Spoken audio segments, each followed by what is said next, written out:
इमारत के हवाले से बताएंगे, क्या समझते हैं कि अब बलूचिस्तान असम्बली का इजलास इस नई इमारत में होगा और पुरानी इमारत का सरनो तामीर जो है वो की जा रही है?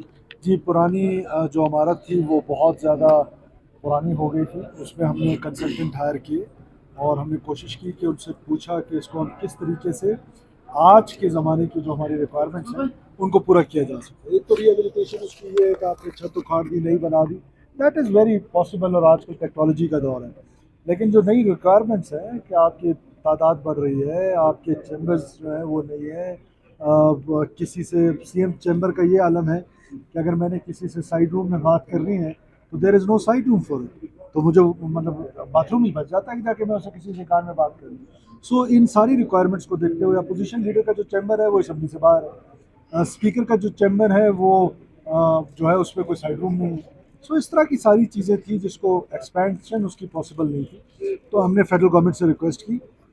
कल रात मुझे ऑनरेबल डिप्टी प्राइम मिनिस्टर साहब का फ़ोन आया and I am very grateful to him कि उन्होंने हमारी ये स्कीम जो है प्रोविंशियल असेंबली की, and this is a very great gesture from the federal government कि वो आज आपका जो सबसे सुप्रीम इदारा है जिसको पार्लियामेंट कहते हैं वो फेडरल गवर्नमेंट आपको बना के दे रही है। और फेडरल गवर्नमेंट का ये जो जेस्टर है इसको बलूचिस्तान के लोग जो हैं वो बहुत पॉजिटिव अंदाज में देख रहे हैं, बलूचिस्तान के असेंबली के जो मेंबर्स हैं वो बड़े पॉजिटिव अंदाज में देख रहे हैं। तो मैं समझता हूँ कि जब नई बिल्डिंग इंशाल्लाह बनेगी, एक चीज़ का हमने उस पर ख़ास ख्याल रखना है, बिकॉज ये जो हमारी पुरानी बिल्डिंग है इसमें हमारा जो कल्चरल टच है उसको एक निदान का टच दिया गया है।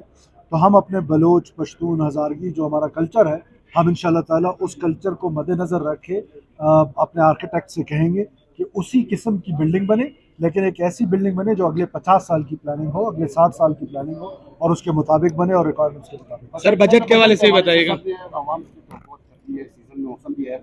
देखिए देखिए बजट जो है, एक तो पहले मैं आपको बता दूं कि तारीख में बलूचिस्तान की पहली दफ़ा जो आपके अवेलेबल रिसोर्सेज थे 24-25 का जो बजट है वो एज वी स्पीक तो वो 92% तक पहुंच गया है। उसकी जो यूटिलाइजेशन है ये पहली दफ़ा हो रहा है, इससे पहले कभी ऐसा नहीं हुआ कि हमारे पास जो अवेलेबल रिसोर्सेज है वो भी स्पेंड नहीं होते। हमारी स्पेंडिंग कैपेसिटी कम थी, उस कैपेसिटी को इन्हांस किया गया है और मैं मिनिस्टर पीएनडी को और जो बाकी मिनिस्टर्स हैं, कैबिनेट के मेंबर्स हैं, जो हमारी ब्यूरोक्रेसी है, मैं उनको बड़ा अप्रिशिएट करता हूँ कि आज अल्लाह के फजल से जो 200 अरब रुपए हैं जिससे 43% ऑफ पाकिस्तान को डेवलप नहीं किया जा सकता, लेकिन एटलीस्ट उनकी यूटिलाइजेशन तो हो जाए, वो आज पहली दफ़ा होने जा रहा है। आने का बड़ा फोकस है वो लाइवलीहुड प्रोग्राम्स के लिए, वो उन प्रोग्राम्स के लिए जिसमें हम यूथ को सामने रख के हम जॉब अपॉर्चुनिटीज़ क्रिएट कर सकें। तो हमारा बड़ा फोकस जो है वो यूथ होगा आने वाले बजट पे, यूथ को फोकना है। हमने अपने प्राइवेट पार्टनर्स के साथ मिल के जिस तरह BRSP है और इस तरह के इदारे हैं, अखुवत पाकिस्तान है, उनके साथ मिल के हमने प्रोग्राम्स कर रहे हैं जिससे हम अपने नौजवानों को रोज़गार के मौके दे सकें। और इंशाल्लाह ताला बजट जो है वो रिसोर्सेज कम होने के बावजूद ये एक सरप्लस बजट होगा। This is also second time, पिछली बार भी हमने सरप्लस दिया था, इससे पहले हमेशा डेफिसिट बजट आते थे, तो ये सरप्लस बजट होगा और इंशाल्लाह कोशिश करेंगे कि गरीब सर गुज़िश्ता बजट के हवाले से बताइएगा। शोएब साहब ने बताया कि टारगेट अचीव नहीं कर पाए, तो आप क्या समझते हैं गुज़िश्ता बजट कैसा रहा? मुझे अंदाज़ा नहीं कि किस हवाले से वो कह रहे हैं कि टारगेट अचीव नहीं कर पाए। अगर 90% प्लस स्पेंडिंग होती है तो मेरा ख्याल है इससे बड़ा टारगेट तो क्या होगा। मुझे पिछले दिनों एक वाक़या हुआ था मंगला में, 2 लोग शहीद हुए हैं। कल वज़ीर सेहत ने फ्लोर पे भी कहा कि भत्ता जो है ना उनको लिया जाने का मुतालबा किया गया था। आप नहीं समझते हैं कि सूरत हाल जो है काफ़ी गंभीर दिन ब दिन होती जा रही है?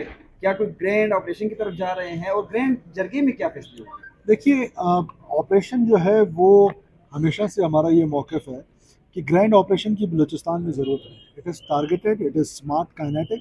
वो ऑपरेशंस IBOs, बिकॉज स्टेट की कैपेसिटी तो है, स्टेट तो कर सकती है, लेकिन मिसक्रिएंट्स की ये कैपेसिटी नहीं है कि कोई ग्रैंड ऑपरेशन। यस, सूरत हाल ठीक नहीं है, एक्सटॉर्शन जो है वो बहुत ज़्यादा ली जा रही है और इस तरह के इशूज़ बलूचिस्तान में हैं। With the passage of time जब आप ग्रैंड ऑपरेशन करते हैं तो ऑल ऑफ सडन आपको रिजल्ट्स मिलते हैं। जब आप स्मार्ट काइनेटिक में जाते हैं, because security forces are operating in grey, जब आप ग्रे में ऑपरेट कर रहे होते हैं तो फिर उसके जो रिजल्ट्स हैं थोड़ा वो स्लो मूविंग होते हैं। और इंशाल्लाह ताला बलूचिस्तान के लोगों से मैंने वादा किया था कि आपकी सड़कें बंद नहीं होंगी, आज आपकी हाईवेज़ खुली हुई हैं। इसी तरह ये मेरा वादा है आपसे कि इंशाल्लाह ताला ये अमन लौटेगा इंशाल्लाह। सर वाकई